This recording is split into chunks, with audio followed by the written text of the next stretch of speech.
If you were to fly, ladies and gentlemen, from the oil-rich Middle Eastern state of Euphoria, you'd very soon be tracking over amnesia. The rainforests of amnesia, a string of islands that are now a nation. They have a vote at the United Nations and an overdraft in the World Bank. They were discovered by Vasco da Gama in the 15th century, and they haven't progressed very far since then.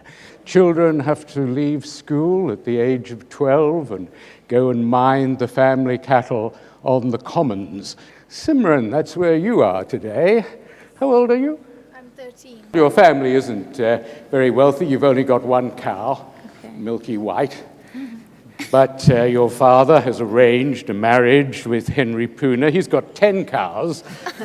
He's a big man in this village. You obey your parents, I suppose. You've got to take Milky White to market. Your family needs the cash. It will be taken down to the ship, end up in Euphorian hamburgers. So I suppose it's not a very pleasant journey with Milky White. No. On the way, as you're taking Milky White to market, you meet a strange man.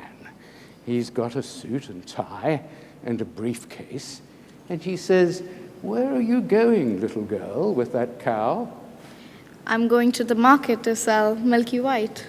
"I'm from the World Bank, and you don't have to go to the market. We have a new aid program. We give you money, and you can buy more cows with the money." That sound pretty good? It did sound pretty good. He hands you the cash, and you go to the market. You buy another cow, Okay. and you amaze your mother when you come back with 2 cows. You amaze Aunt Juliana. She's only got 5 cows. Are you going to go in for this World Bank scheme? And Henry Puna, you've got 10 cows already. Going to get another 10 on this wonderful World Bank aid program? All the villagers are taking advantage of this offer to graze more cows on the commons. Sounds good. Yeah, rational self-interest. You get more cows. Is there, Julia Martin-Lefebvre, some catch in this great scheme? What are we going to do with the commons when all the grazing stuff is gone? The cows are going to die of starvation, presumably. So I would not advise my friends to buy those, to fall into the trap of the offer. Because if they double their cows, it could well be the commons will be overgrazed. Absolutely. How are you going to survive when the overgrazing cows have eaten all the grass? Can't survive, I guess. But it's going to be a bit of a tragedy, isn't it? When the commons has no grass Absolutely. and everyone will starve. Thanks to the World Bank. Thanks to the World Bank.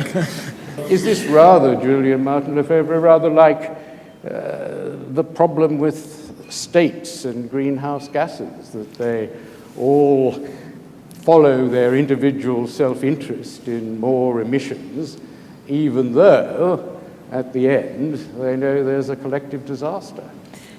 Really tough to think about the end when you're thinking about today. And that extra cow sounded good to you, didn't it? It did. But I think it does seem a little familiar, yes. So we have to avoid overgrazing, but maybe there's some information that could assist the villagers. Henry Puna, maybe ask Dennis Garrity how many cows this commons could sustain. Exactly. I think before one would turn down the offer of the bank loan, we really need to look at what the carrying capacity is of those commons, because there is a chance that people could actually benefit from the loan as long as we plan, map, and interpret the ability of the ecosystem to actually support them. Right, well, that might be another idea, Dennis Garrity, to get some more information about fertilizers that are available in other countries that might help you sustain. Exactly, because the commons themselves, if they're managed better, might produce a lot more grass, a lot more fodder for the animals. So that's another variable we'd have to look into. The information about the carrying capacity of the land and the availability of fertilizer is important. Exactly.